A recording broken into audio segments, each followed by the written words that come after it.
gigante, né? Então vamos preparar para a abertura no nosso trabalho da noite de hoje, rogando a Deus e a Jesus e essa espiritualidade amiga que está sempre conosco.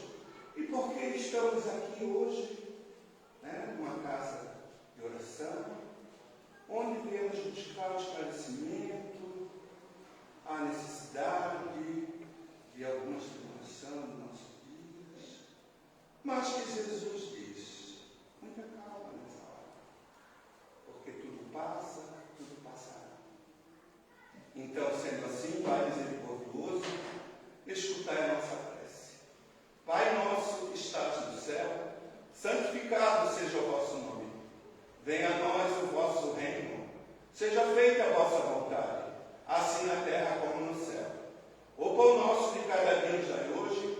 Perdoai as nossas ofensas, assim como nós perdoamos a quem nos tem ofendido. Mas não deixeis, Senhor, cair nas tentações, mas livrai, Senhor, de todos os males, que assim seja. Mais uma vez, em teu nome, Manuel Francisco da Luz, que é o nosso guia da nossa casa, e essa espiritualidade está sempre conosco na segunda-feira, nessa reunião pública. Nós damos por aberto mais uma atividade na noite de hoje, que assim seja. Fica à vontade, minha irmã. Obrigada. E todos têm caridade de mim. E realmente o assunto é bem instigante. Mas por que eu escolhi esse assunto? Porque em 2018 eu conheci um grupo chamado AEUP, que é Atendimento Espírita às Unidades Prisionais e Socioeducativo. E eu achei muito interessante, eu achei muito interessante o trabalho que eles faziam dentro das unidades prisionais e o que eles faziam para ajudar. E nada melhor do que esse tema, caridade para com os criminosos, para explicar a importância desse trabalho, que hoje eu trabalho com eles. Eu já atendi o presídio feminino, o presídio masculino, e hoje eu estou na penitenciária masculina, temos penitenciária feminina, e estou na segurança máxima hoje, conversando com os privados de liberdade. Mas antes, a gente precisa entender o que é caridade. Precisamos entender o que são os criminosos, para a gente se colocar no lugar deles e fazer esse trabalho bonito. No final da palestra, eu vou fazer um convite a vocês, tá? Vai estar aberto a todos, certo? Então, o que é caridade? A caridade é um significado muito extenso, porque você muitas vezes confunde caridade com doação. Você abre o guarda-roupa, tira a roupa que talvez não sirva mais ou que não use, deixou de servir, enjoou, vai no supermercado, compra uma cesta básica, vai no armário, tira, dá uma esmola na sinaleira. Isso não é caridade, isso é doação. Claro que nós do Centro Espírita, o Albano vai me matar se eu disser que não, mas nós do Centro Espírita precisamos dessas doações para poder ajudar as famílias, as que precisam de assistência, as roupas. Os brechós precisam dessas doações para reverter em dinheiro, para ajudar famílias, aos pets, para comprar ração, para fazer a castração. É necessário sim a doação. A doação é um ato bom, mas não é caridade. A caridade ela pode ser feita em forma de pensamento. Você emanar bons pensamentos, fazer uma oração a quem está precisando, a um depressivo, a um doente. Você dispor daquele tempinho, 2 minutinhos, 3 minutinhos, parar o que está fazendo e se doar em pensamento a uma pessoa. Essa energia chega. A oração é a energia mais poderosa que nós temos. A caridade pode ser feita em formas de palavra. Uma palavra amiga, um consolo, um elogio a uma pessoa que está com o coração lá embaixo elevar a autoestima de uma pessoa, valorizando ela em termos de palavra. E para a palavra ser sincera, ela tem que ter sentimento. É a caridade. Às vezes a gente não consegue elogiar alguém. A gente não consegue nem se elogiar. Então, falar de coração e a pessoa sentir que realmente você está falando sério, você está falando com o seu coração, com o seu sentimento, é uma caridade. E a caridade em ação, um aperto de mão, um abraço, um sorriso, se dispor de um tempo para ir a um asilo, hospitais, fazer oração, rezar, ler um bom livro com crianças. Essas são caridades que a gente tem que aprender a treinar. Também temos a caridade moral. Caridade moral é quando você se eleva e você coloca aquela pessoa mais baixo do que você é. Caridade moral é quando você se iguala ao nível da pessoa, não querer mostrar que é mais do que ela. Respeitar as limitações, as deficiências da pessoa e igualar e não deixar a pessoa naquele sentimento de desagrado. Mas para Deus, a verdadeira caridade, é o que traz mais mérito, é o pobre que nada tem e ele ainda consegue dividir o que tem com o mais infeliz. Para Deus, o mérito maior é esse. E ainda não chegamos a esse ponto, onde tem uma das passagens da Bíblia e do Evangelho. Mas qual é o verdadeiro sentido no pensamento de Jesus? Jesus tinha uma definição de que era caridade. E eu fui buscar no Livro dos Espíritos, questão 886. Ele diz que caridade, a verdadeira caridade é a benevolência para com todos, a indulgência para as perfeições e o perdão para os outros. Que a gente, para gravar essas 3 palavras, a gente pode usar a sigla BIP. Benevolência para com os outros. O que é ser benevolente?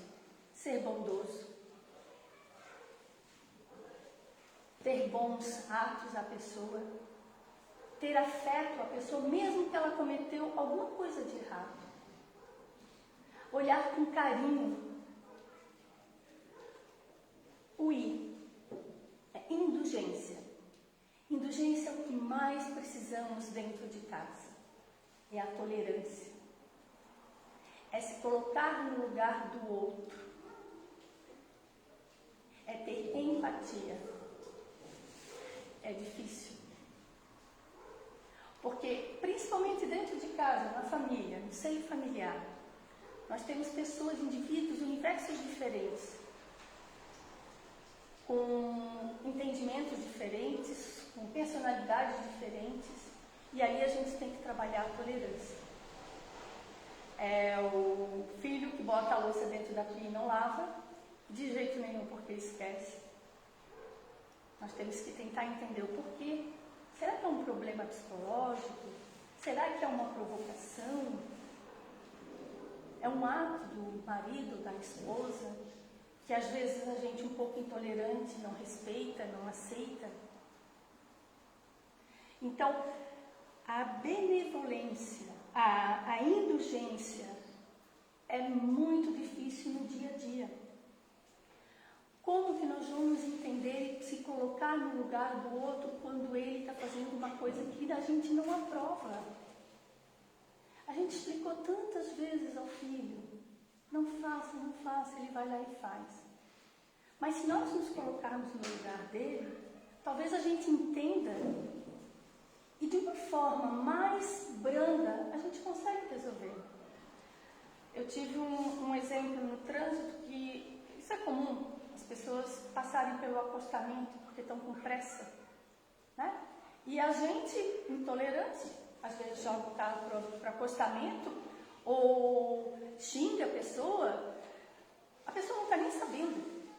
Mas tentou se colocar no lugar da pessoa, porque um dia o meu filho estava com um problema de saúde, ele tomou penicilina e teve a reação alérgica e eu não respeitei lei de trânsito nenhum, porque estava fechando.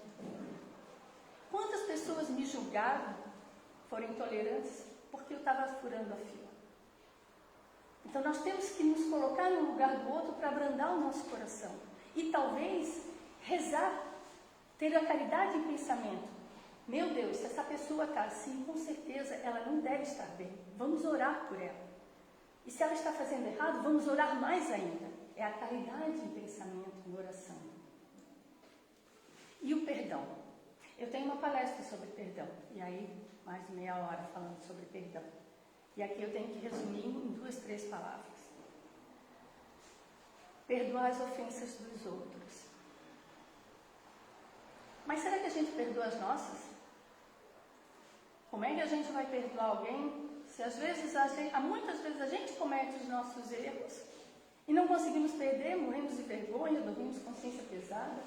Então, quem somos nós para não perdoar o outro?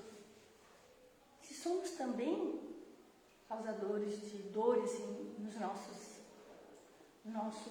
familiares, nos nossos amigos. E agora vamos falar, já falamos da caridade, e agora vamos falar dos criminosos. Perante a lei dos homens, os criminosos são indivíduos condenados e cometidos a sanções criminais, com uma pena de privação de liberdade, restrição de direitos, quando há uma separação e o marido ou a ex-marido ou ex-esposa são violentos, então eles estão privados de chegar próximo à família. Privação de liberdade são as unidades prisionais, onde nós vamos entrar mais a fundo. E as multas, né? São as 3 penalidades quando há uma infração ou uma omissão de algum fato aonde geram essas penalidades. A multa, todo mundo sabe, alguém já deve ter recebido no trânsito, quando infringe uma lei. Certo? E qual é o objetivo da privação de liberdade desses criminosos, né, numa unidade prisional? Ele tem um intuito de caráter corretivo e a intenção de reeducá-lo e voltar à sociedade com o intuito de não cometer mais penalidades. É muito delicado dizer que a maioria se refaz e volta ressocializado. É muito difícil. Mas estudos dizem que em Santa Catarina nós temos um dos melhores sistemas prisionais do Brasil. Aqui nós temos a remissão de leitura, que foi interrompida por conta da pandemia, mas agora estão voltando. A visitação das religiões, isso é muito importante, uma vez por semana. O trabalho profissional dentro do presídio, como nas oficinas, nos artesanatos, na confecção e na cozinha. Então, eles, com as leituras, um livro lido e interpretado, eles têm menos um dia de detenção.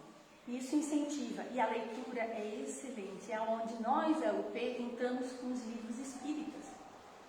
Que geralmente a gente doa o livro dos espíritos e o Evangelho segundo o Espiritismo. É uma jogada. Então, quando eles estão tristes, acuados, deprimidos, eles abrem o livro porque é a única coisa que eles têm, e eles têm uma leitura edificante. Essa que eu falei é a lei dos homens. E como é que se forma, como é que se cria, da onde que surge um criminoso? Eu fui no Livro dos Espíritos, mais uma vez, questão 845.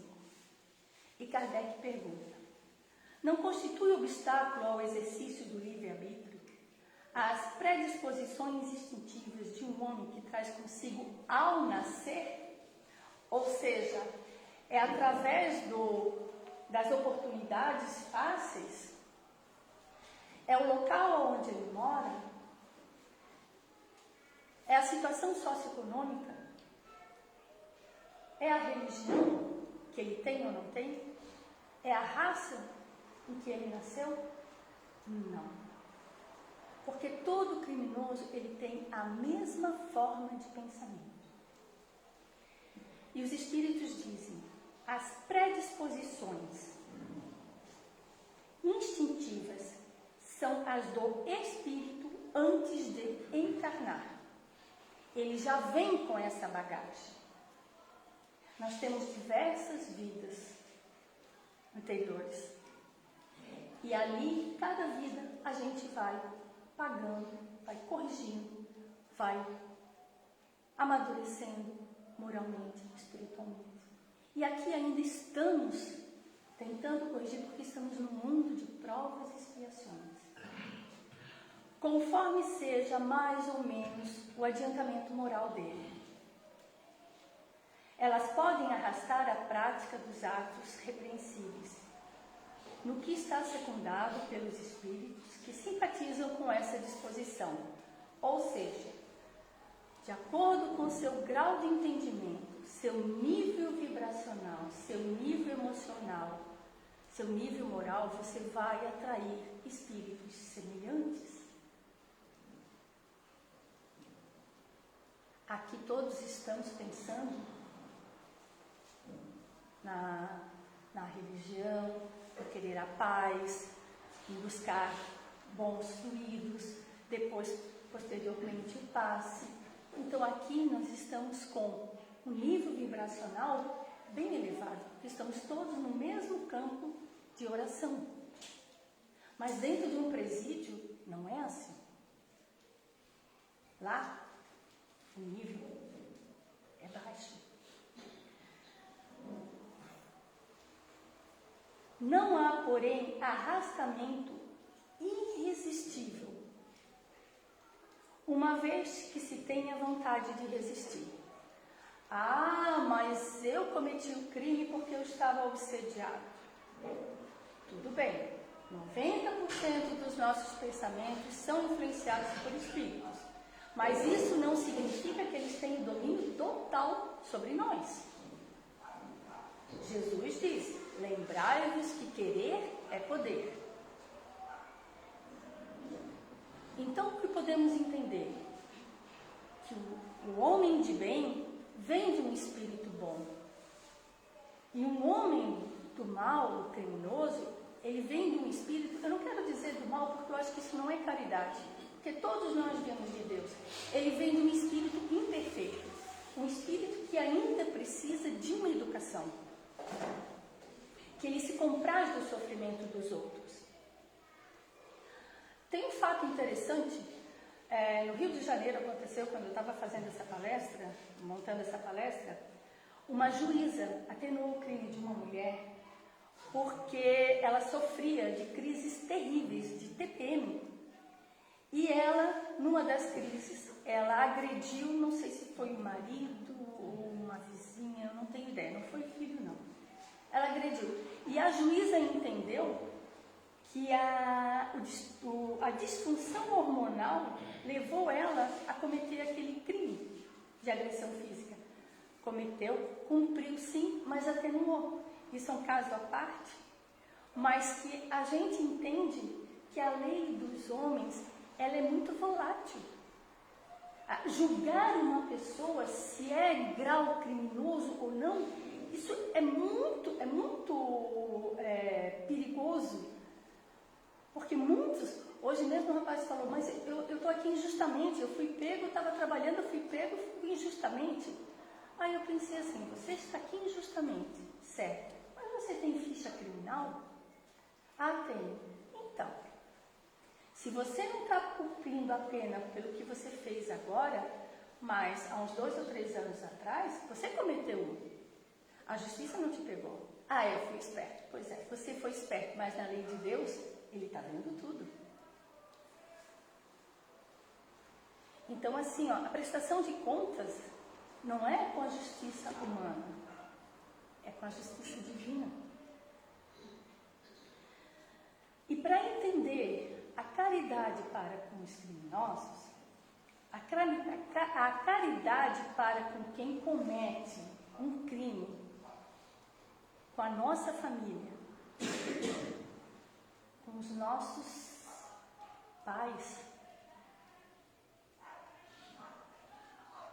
é muito difícil.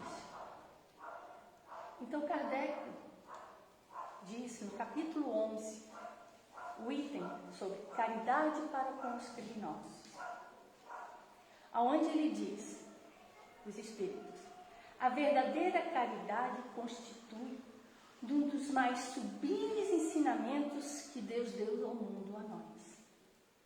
Sublime ensinamento. Sem caridade não há salvação. Sem benevolência, sem tolerância, sem perdão, não há salvação. Mas como vamos perdoar alguém que nos fez mal, que tirou a vida de alguém, que roubou o nosso carro, que nos bateu, que nos assaltou? Completa fraternidade deve existir entre os verdadeiros seguidores da doutrina, que ainda não somos os verdadeiros seguidores. Completa fraternidade. Deveis amar os desgraçados, os criminosos, como criaturas que são, porque eles são filhos de Deus também. Dentro deles existe uma centelha de amor. Eles não são total criminosos, porque eles amam suas mães, amam seus filhos. Vocês não sabem como eles valorizam a família deles. Quando nasce um filho, eles começam a rever muito a importância da vida. As quais o perdão e a misericórdia serão concedidos se arrependerem, como também nós, por falhas que nós cometemos. Então, quem somos nós para julgá-los, se nós mesmos cometemos erros? Ah, mas eu não sou assassina. Ótimo, nesta vida. Mas o que é que eu fiz em outra vida? Eu sempre digo para eles, mas a senhora está aqui nesse dia de sol, por que a senhora está aqui dentro no presídio falando com a gente, se a gente não tem perspectiva nenhuma de futuro? Nós não vamos sair daqui. E se vamos, nós vamos voltar. Aí eu digo a eles, pois eu me sinto muito à vontade aqui dentro. A senhora não fica com medo? Não fica pesada? Porque dizem que aqui o meu ex-marido não deixava eu entrar, com medo. Ah, tu vai sair mal, tu vai sair pior do que entrou. Eu disse, não, muito pelo contrário, porque ele está cheio de orações de mãe, de vós, pedindo a regeneração deles, pedindo que eles saiam com saúde ali de dentro. E eu falo para eles assim, quantas vezes em outras vidas eu já cometi erros, eu já fui presa, porque aqui eu me sinto à vontade. E quando a gente se sente à vontade num lugar, é porque aquele lugar é conhecido. Que eu provavelmente, alguém chegou, me ofereceu uma leitura, ou me ofereceu uma palavra, me ofereceu um carinho, e eu talvez tenha respondido com muita positividade, que hoje eu propus fazer esse trabalho para seguir esse ensinamento, para que eles consigam interromper esse ciclo de criminalidades e que eles possam ter uma outra vida mais branda, mais evoluída. Então, gente, é do fundo do coração o prazer que eu vou e eu me saio renovada lá de dentro. Porque quando um detento chega assim, mas nossa, a senhora tem razão, eu quero o livro, eu quero melhorar. Isso é caridade. É não julgá-los, é colocá-los no lugar deles e entender que eu já tive naquela situação, que nós já tivemos naquela situação. Tem uma história muito conhecida, que é do João Hélio, 2021, um menino de 6 anos, que foi arrastado por um carro, pelo cinto de segurança, a 7 quilômetros. 2 rapazes assaltaram a mãe dele, tiraram ela do carro, mas não perceberam que o menino estava sentado no banco de trás com o cinto de segurança. E ela, no desespero, ela foi arrancada do carro, no desespero ela abriu a porta, foi tentar tirar o menino ficou preso no cinto.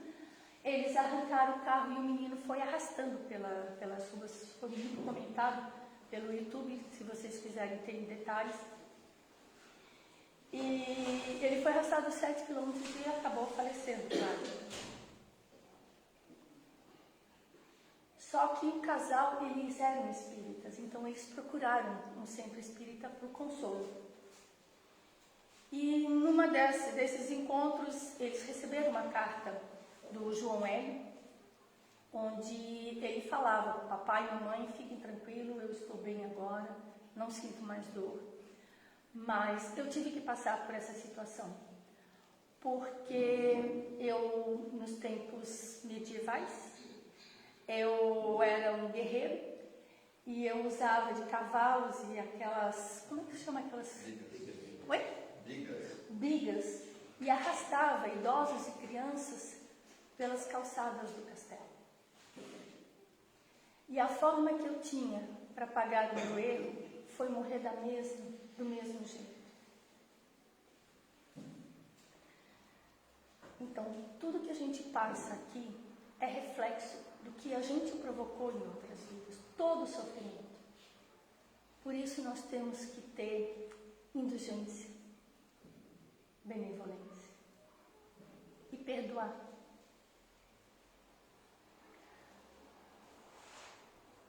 Para que a gente não fique com o coração muito apertado, revoltado.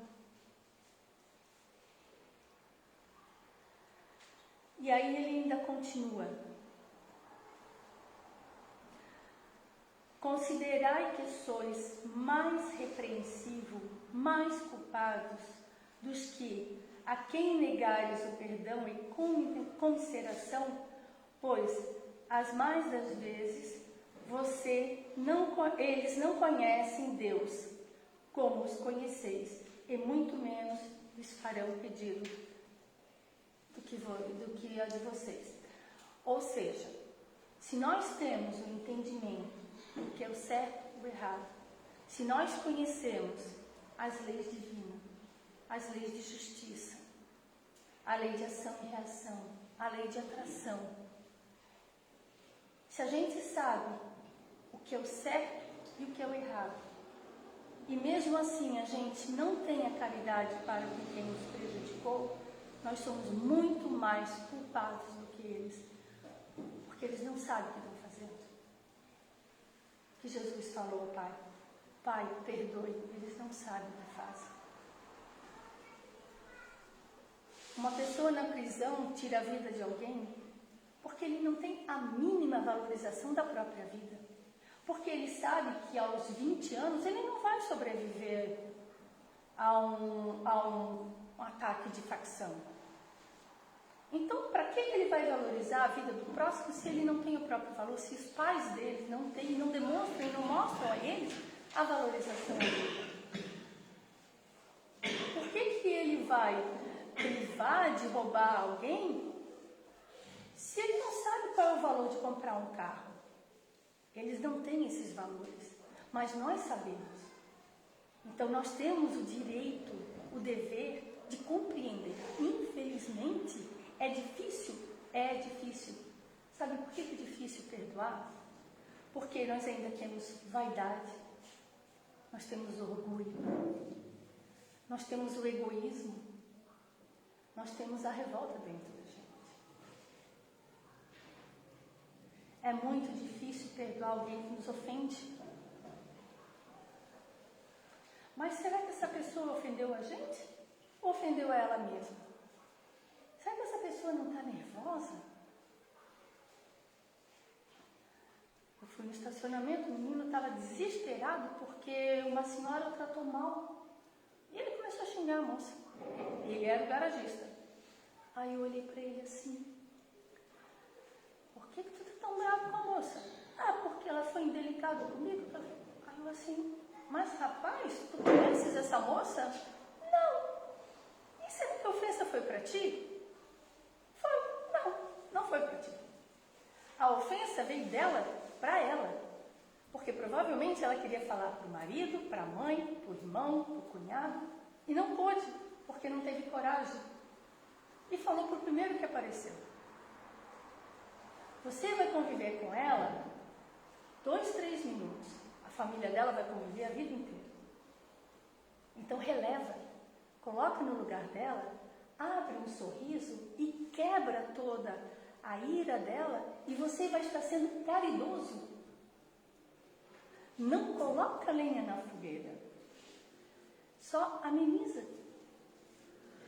Pede para a senhora respirar e dá um sorriso, mas faz com caridade, não com arrogância. Isso é o maior ato de amor que a gente pode fazer, para começar a treinar o que é caridade mesmo. É tratar bem o outro, mesmo que ele nos trate mal.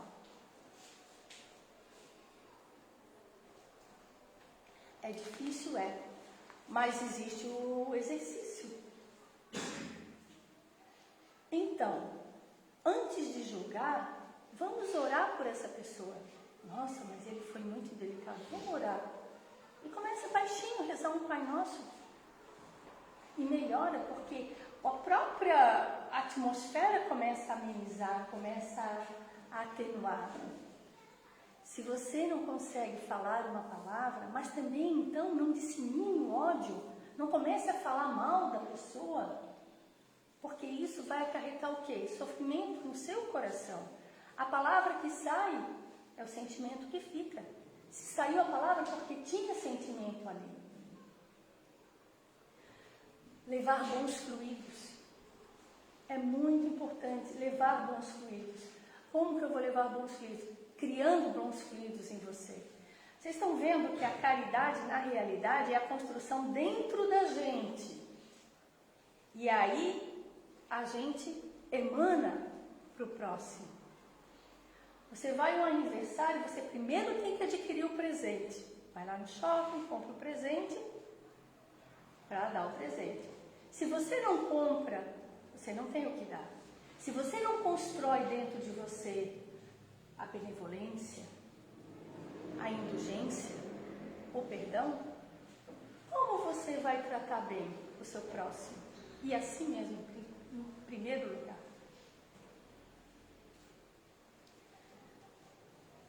Mas eu não tenho coragem de chegar para um homem que matou o meu filho e perdoá-lo. Normal, nós estamos no mundo de prova e expiação, normal. Mas comece a rezar por ele, para que ele não faça mais, para que ele não cometa outros crimes. Quem sabe por um caminho ou outro, leve ele a uma procura psicológica, a um centro espírita, a um atendimento fraterno, a talvez até uma desobsessão. A gente tem um monte de maneiras que pode ajudar, sem precisar do contato físico. A oração é a mais potente. E é muito difícil a gente orar por quem a gente não gosta. O Pai Nosso não sai da primeira frase. Mas a gente tem que ter persistência. Fecha os olhos, respira fundo, 2, 3 vezes e começa novamente a orar. A pessoa recebe, como todos aqueles que estão lá agora estão recebendo das suas mães, das suas esposas, dos seus filhos, a oração. E para convidar vocês, no último sábado de outubro, à tarde, nós vamos fazer um seminário aqui. E convido quem estiver interessado a conhecer o nosso trabalho da UT, não necessariamente para trabalhar dentro do presídio, não. Primeiro, para um entendimento maior, até para a vida da gente em particular, de como encarar, né, a uma pessoa que nos faz mal. E para trabalhar, quem quiser, no atendimento dentro do presídio ou nas cartas fraternas. Porque muitas vezes eles não têm para quem escrever. Então eles escrevem para a gente. Tanto cartas de consolo como cartas de curiosidade. E a gente, dentro da doutrina espírita, dentro dos livros de Kardec, a gente tenta ajudar, consolar, elucidar as perguntas. E, geralmente eles perguntam sobre sonhos. Então é uma forma, eles guardam aquelas cartas como se fossem tesouros. Então a maioria das mulheres então fazem as respostas das cartas fraternas para eles. E sai tanta coisa linda, tanto da parte deles como da nossa parte. Tá? Então, futuramente vai ter o cartaz, um convite, a data e uma lista ali de quem estiver interessado em participar de uma tarde, será muito bem-vindo. Tá certo? Espero que eu tenha ajudado um pouco, que o manto de Nossa Senhora envolva todos e que vocês possam voltar com muita serenidade e paz no coração para suas casas.